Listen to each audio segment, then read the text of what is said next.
Bonjour tout le monde. Grégory et moi sommes des personnes autistes et nous remercions le Centre d'Excellence de nous inclure dans cette journée d'échange, accueillant spectateurs.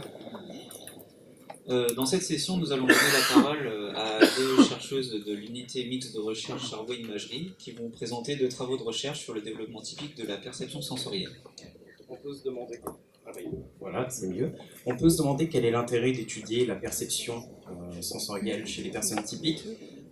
Déjà, on peut parler de la sensorialité. Dans l'approche neurodéveloppementale, c'est rentré en 2013 dans le DSM-5 en tant que critère du PSA, dans le critère B qui concerne les comportements répétitifs et stéréotypés.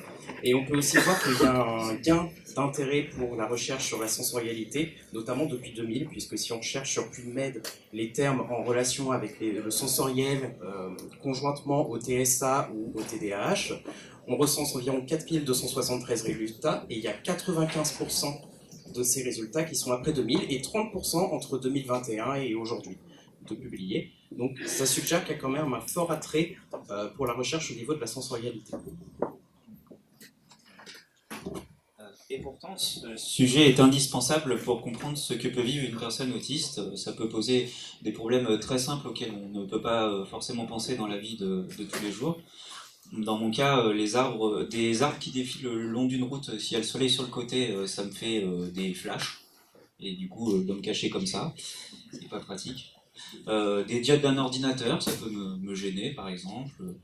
Les difficultés sensorielles peuvent aussi entraîner des difficultés alimentaires. Juste un exemple, pour moi, l'oignon ne fait pas la force, car il me pose des problèmes, à la fois sur les plans gustatifs, olfactifs et de la texture.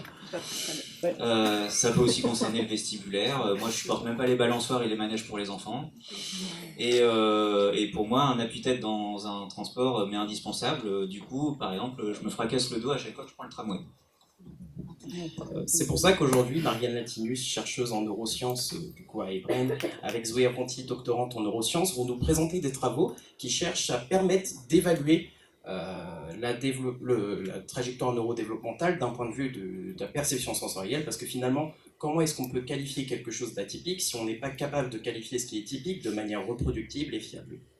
C'est à vous, bonne ingestion de connaissances.